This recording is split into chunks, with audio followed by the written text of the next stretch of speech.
it's not likely that every single person in the world is going to either be a perfectly happy, healthy relationship or a fucked up abuser, okay? That doesn't mean that we're sorting people into only 2 buckets, because when it's only 2 buckets, that's so isolating and lonely and critical, and it's not healthy for us.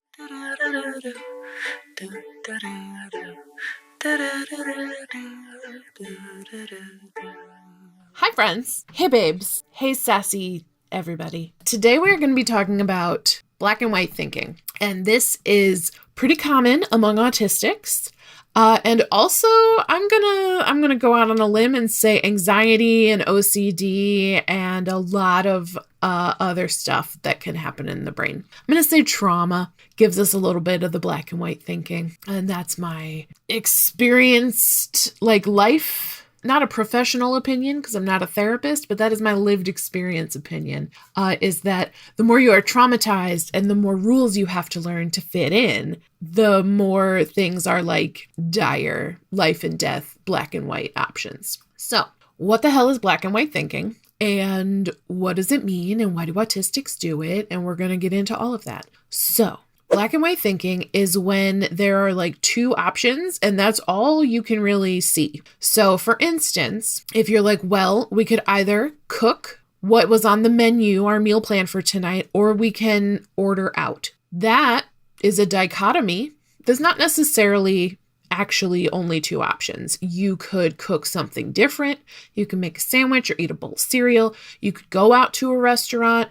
You could, ask somebody else in the house to cook something different. There are several options available. And that is just an easily accessible example I had because a lot of times in this house, we are tired by the end of the day and cooking is not happening. And so we have to manage that. And further black and white thinking on that is me thinking, well, if we don't stick to the meal plan, I have failed. I have failed in my duties as meal planner and food organizer for our household. That's not helpful, right? Because this means we either have to eat everything according to the meal plan or I'm a failure. Now, this is where the black and white thinking gets really stressful because now I have assigned a moral value to each of the 2 options. And I don't play. It is not simple. The moral value is very nuanced.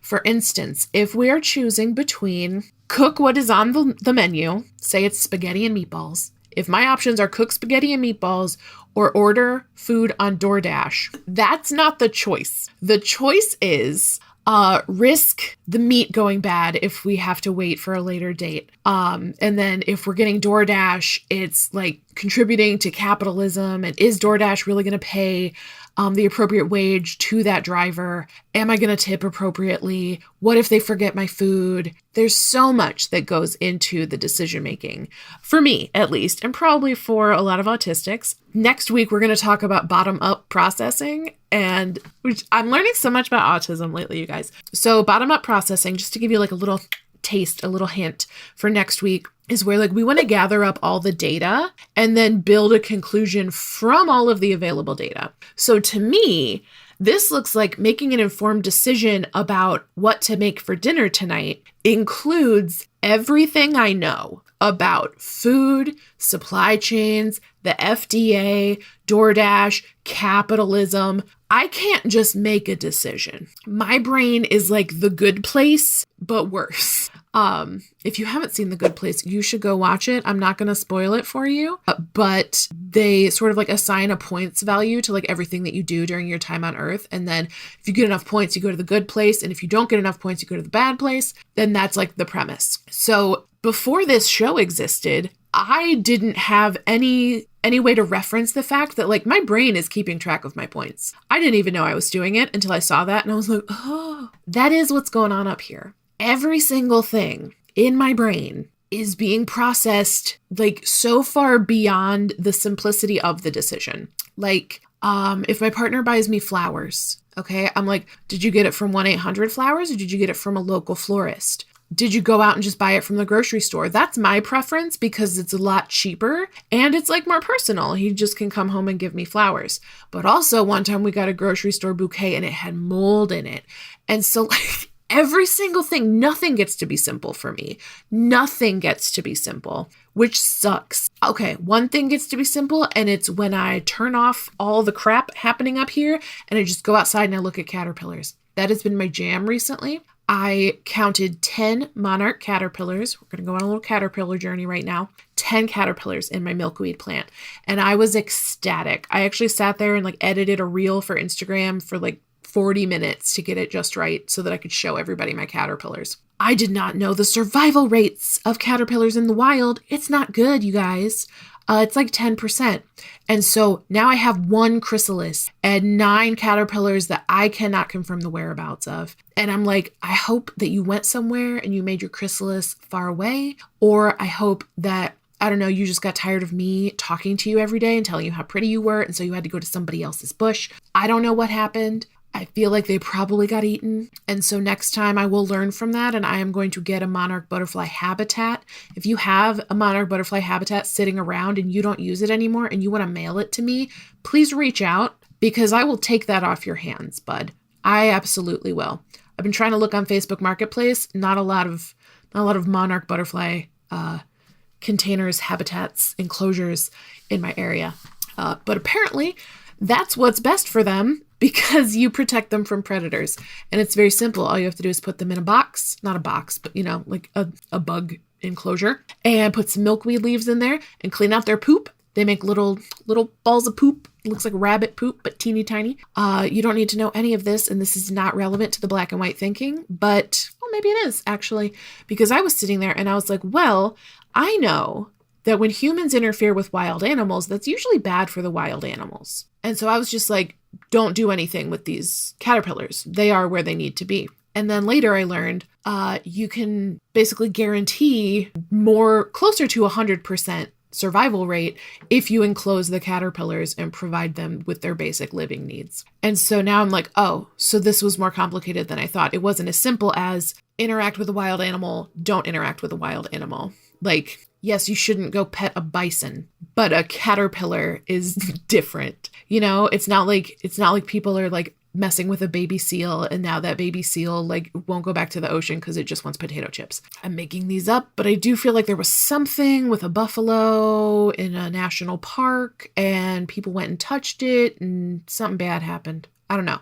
But in general, don't fuck with the wildlife, except caterpillars. You're pretty good with caterpillars. So I learned that.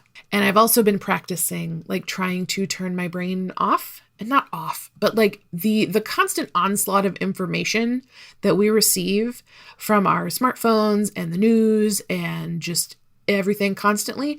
It's too much, man. It's too much. I don't think humans were supposed to have that. And so I don't force myself to receive that much information anymore. I'm trying to reduce my social media. I am trying to break the phone addiction. I'm not doing great because it's right here next to me. You will also notice that it's got bugs on it. I like bugs. I like bugs a lot. Maximum 8 legs though. If you got more than 8 legs, not a huge fan. Millipedes are fine, but the other ones, I can't do it. Okay. But I love jumping spiders. Jumping spiders helped me like cure my fear of spiders. Also, Lucas, the spider, helped me cure my fear of spiders. And the fact that my ex-husband was terrified of spiders. And so now I like them to spite him. I'm like, no, I'm going to keep these alive. And I hope one day they find you and they terrify you. They're not going to. They're little, like they live in my house. They eat flies. Anyway, we're going on a lot of a journey today. And I promise that I took my meds, but maybe I need an increased dose. So black and white thinking is like when you are forcing a dichotomy onto something. And it usually, when it gets really stressful, it's because you're making meaning with it. And another way is with my eating disorder. So this is also, I think, attached to my OCD. Or maybe I don't have OCD at all. Maybe it's all just black and white thinking gone crazy. We'll find out. My psychiatrist is on it. Okay. So for example, when I was on a diet or a meal plan or something, there was a list of things that were allowed, and anything that was not on that list, I would not eat. So this made it very easy for me to diet because I just turned off those other foods. Like, it didn't really matter if I had cravings because I was like, I just can't eat that. And it's like binary code, you know, like, is it a 1 or a 0? Can I eat this or can I not? Exacerbated by an exercise from the Whole30, which is, so a Whole30 is a 30-day elimination diet where you don't eat like anything that's potentially inflammatory. So no grains, no legumes, no seed oils, maybe no oils. I don't know. Like nothing processed, no gluten, that's kind of covered in no grains, no dairy. So it's sort of like similar to the paleo diet, like mostly like meat, vegetables, fruits, like whole foods. And I love that. I love that whole foods are very good for us and they are bioavailable and all of that. But also that's expensive, okay? And people are poor. So we can't all eat Whole30 all the time. Now, do I try to have like a whole grain? Maybe not a whole grain. I don't really care. It's a simple grain. I don't really give a shit.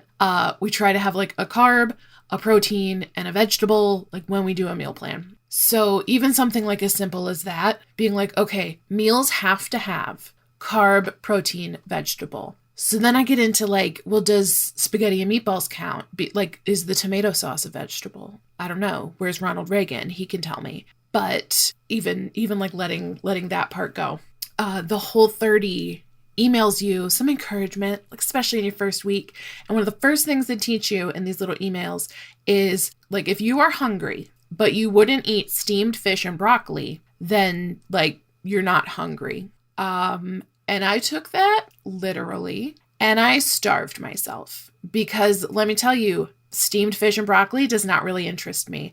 And so I would sit there at work, stomach growling, coworkers being like, Caitlin, what is happening in there? That's like an exorcism scenario. What's going on in your body?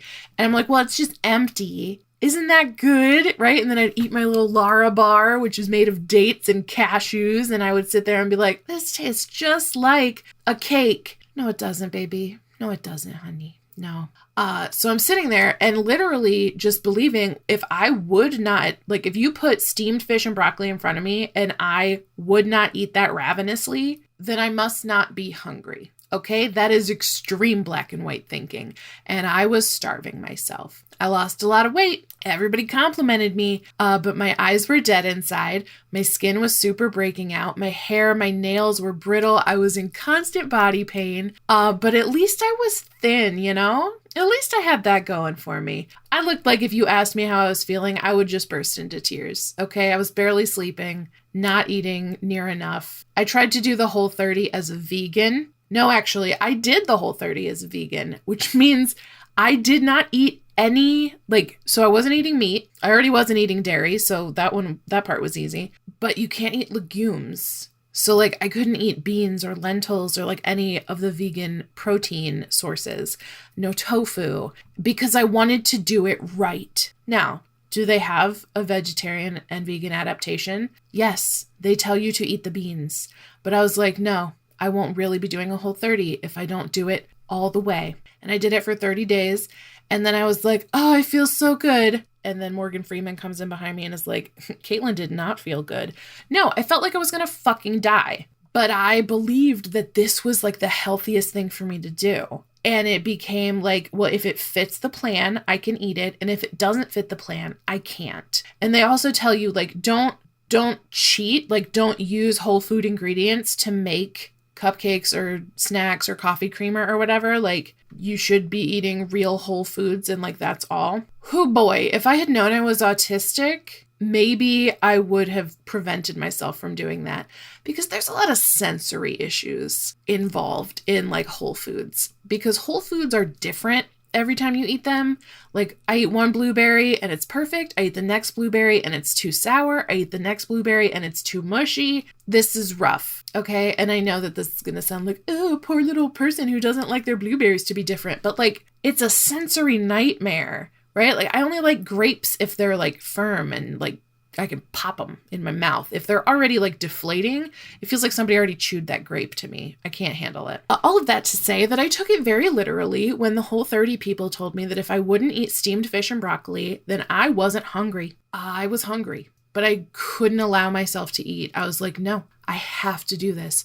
I have to do this for my health. I have to do this for whatever fucking reason. Now, that's a very all or nothing approach. What would have been a little bit more accommodating would have been to allow myself like the beans, you know? Maybe I'll avoid soy, but I can eat black beans and pinto beans and lentils and stuff. This is what my therapist calls all or something. Because I'll go in and I'll be like, well, it's either this or that. Either, here's a really good example of the way that like black and white thinking like sort of attaches to our trauma and our fear and like our nervous system even.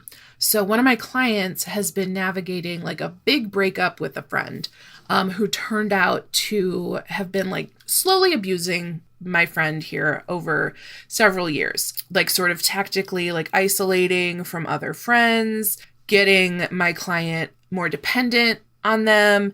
And then like when my client, who is disabled and neurodivergent and chronically ill and a spoonie and all this, when they became dependent on this person, that was like too much for the person. And they were like, whoa, I actually can't handle this. And so then like the abusive stuff kind of ramped up and they were just being like outwardly cruel. And this sucks for my friend and my client because like I thought we were building like a friendship here, you know? And then it turns out that like it wasn't a real friendship.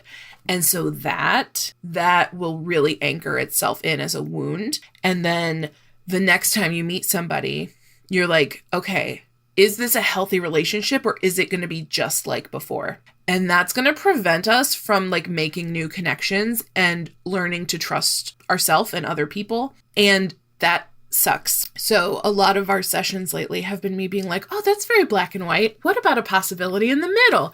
And then she's like, oh, Caitlin. And I'm like, oh, I know, but we got to find it, right? We have to find all or something because it's not likely that every single person in the world is going to either be a perfectly happy, healthy relationship or a fucked up abuser. Okay. There's a lot of human experience in the middle of that. People are going to make mistakes. People are going to try and repair those mistakes. People might hurt your feelings. People might not have the same values. That doesn't mean that we're sorting people into only two buckets, because when it's only two buckets, that's so isolating and lonely and critical. And it's not healthy for us. An example directly from me, I recently had a big fucking fight with a friend and I don't like fighting. And I was like, I think this is over the line. Like, I don't know that we can come back from this because it was so, if I was only using these buckets, she would have gone into the abusive bucket. And I had to like sit there and journal and pull tarot cards and think about it and talk to my therapist to come to the conclusion that like what our fight was about was really fucked up and really hurtful. But at the end of the day, I don't want to put her in the abuser bucket because that's not fair. Like she didn't abuse me. She said something that really hurt me.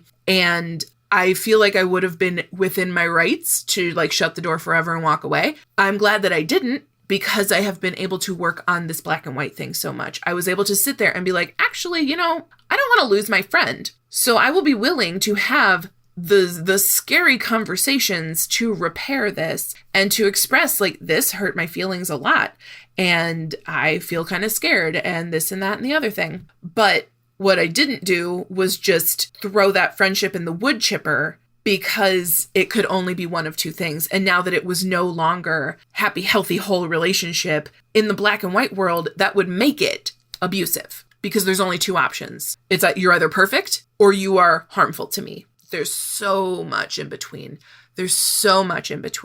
And that for me is like the point of noticing my black and white thinking, because I have to look at it and be like, are those really the only two options? Is that really like what's going on? For instance, my partner is currently negotiating a job offer, and hopefully that'll be done by the time this episode airs so that I'm not like telling his secrets. And I was like giving him a lot of advice because I am a career coach. I'm career coaching with Colorful Futures. If you need career coaching, I'll put a link in the show notes. shameless plug. And also like I have negotiated job offers before. I have experience and confidence with it. I have helped other people negotiate job offers. And so I'm like sending him all this stuff. I'm like, you need to ask about the benefits. You need to ask about this. You need to ask about that. And he was not taking all of my advice, which to me became in a black and white place. Like either he takes all my advice and we get a good solution, or he fucks off and does it all on his own and we get whatever solution that comes up with. Okay, well, what if we talk about it and I tell him that like maybe my feelings are a little bit hurt because like I've got really good experience here and I want to offer that to him and it feels like he doesn't want it and that's hurting me. And like none of this makes either of us a bad person. We have two different perspectives, two different approaches. And there was a time in my life when I would not have been able to see the fact that like we just had two different perspectives. It's not right and wrong. It's not I'm right, he's wrong, or he's right, I'm wrong. It's like we are both on the same team and we need to deal with this situation together and make the best decision possible. And so we had a little, not like a fight this morning, but like I was sad and bummed out and crying a little bit because I journaled about all my feelings. And he was like, hey, like, have I upset you? And I was like, it just feels like you're not listening and like nothing I can do will help and all my stuff. And he was like, he told me his perspective. And then a couple hours later, he like sent me a text and he was like, hey, like, I'm really sorry I upset you this morning. Can I come like talk to you some more? And he had like talked to the job guy again. And the job guy wanted a list of all of his specific questions so that he could get those answered in the official offer letter. And so my partner was like, can you send me your list of questions? And so I got to send him my giant bottom-up processing list of questions where I was like, when does the PTO start? Do you accrue the PTO or do you start off with the PTO? Do they have a 401k match? Like all this stuff that like he couldn't answer for me when I was asking him because he hadn't asked. And like, to me, those things are obvious, but they're not obvious to everybody. And they weren't obvious to him because that wasn't what was important to him. All of this to say that when you only have two options, everything's going to feel more frustrating because nothing is that simple. Except Nazis. Nazis are that simple. Nazis are bad. Fuck them. Bad. Punch a Nazi. Most things are a little more complicated than that. So as to why this affects autistic people, I am not 100% sure. We can look it up. I'll look up some little resources. This is from Simply Psychology. So I don't know if that's the best source or not, but it's got a lot of very clear examples for me. So I'm going to borrow this. So they don't really talk about why autistic people do this, but it is very common for us to have this dichotomous thinking, black and white, all or nothing. And some examples of how it manifests, according to this article, are rigid routines and one right way to do things, right? Like either I sit in my spot on the couch or everything is fucked. I am a Sheldon Cooper type. Sorry. All or nothing self-evaluation. So if you make like one mistake in the day, you're like, the day was ruined. I didn't get it perfect, so it's fucked. I think that's going to be the concluding alternate of a lot of these examples. Binary judgments of people and relationships. A friend who was kind yesterday but is brusque today could suddenly be seen as not a friend anymore. There's often no middle status, like we're having a rough patch but we're still friends. And that's totally fair, man. Like I have really had to work on that because it does feel like, oh, well, if we're disagreeing, like I don't want to disagree forever. Maybe it's like a lack of being able to like imagine the light at the end of the tunnel. Not sure. Difficulty with ambiguous communication. No shit. We can talk about that for a whole episode. We're going to talk about ambiguous communication and subtext. And I know I've talked about subtext before, but we're going to do it again because I want to do at least one episode a month where I'm just talking about something that has to do with autistic brains because we need to normalize talking about it. Like, sure, we are a minority, but that doesn't mean that the way we operate is unimportant or that people shouldn't learn about it. Well, let's see. Difficulty with unexpected changes. You made plans and then you change the plans and suddenly it's all terrible. Social challenges. Misinterpreting cues, taking things literally. Yeah. Perfectionism. Perfectionism is really like what this all comes down to because I think that's related to autistic masking and scripting where it's like I have prepared my my performance for this social engagement. And if the rules change, like now I don't know what to do. And so that'll lead to a meltdown, it'll lead to overwhelm, it'll lead to missed social cues, because like so much work goes into preparing the autistic mask and the scripting and planning for something to go one way, that if something changes, like say you make plans to hang out with a friend and then that friend is like, oh yeah, and also my cousin's in town. So this is my cousin and her 12-year-old. They're coming out to dinner with us. Bitch, if you did not tell me there are 2 other people coming to dinner with us or lunch or whatever the hell my example just was, I'm going to be a mess, because I'm like, I did not calibrate for this. I was unprepared. Now, does this mean that the day is ruined? No, because I can be like, okay, deep breath. This is not what I planned for, but I can have fun in the moment anyway, right? I can engage with this. I can learn from this, and then I can move on. So that has been a huge, huge part of my therapy for the last 2 years, 2.5 years at this point. Like my therapy, dialectical behavioral therapy, DBT, is very good at looking at black and white thinking and finding the nuance between. So my therapist does a whole lot of snatching my black and white thinking out of the air. And I'm like, I didn't even realize that was black and white. And then he's like, yeah, well, it was. So find something in the middle. And then vicariously, I do that to my clients. So if you would like Jared to be your grand therapist, and for you to get secondhand therapy from Jared as I coach your brain to notice those black and white thoughts, definitely, let's hang out. Let's coach. I would love to get my hands in your brain. I'm going to wrap us up here. Tell me your thoughts about black and white thinking. Were any of these examples eye-opening for you? Did they give you context to something that like maybe you didn't realize you were struggling with, but now you have the words for? I love doing that. I love giving people the words to explain something that they didn't even know was a thing that happened to other people. So that's my dream, that somebody out there learned something about themselves from this episode. I love you. I'll see you next week. We're going to talk about more autistic stuff as well as writing. I am going to be in the Sustainable Writing Summit in September. That starts September 10th. And I will make sure that you have links and all of that stuff to sign up.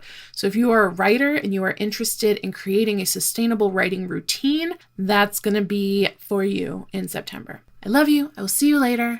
Goodbye. They'll change your approach and tell you a joke to lighten your load and help you along or sing you a song. Do-do-do-do-do, do-do-do-do, do-do-do-do, do-do-do-do.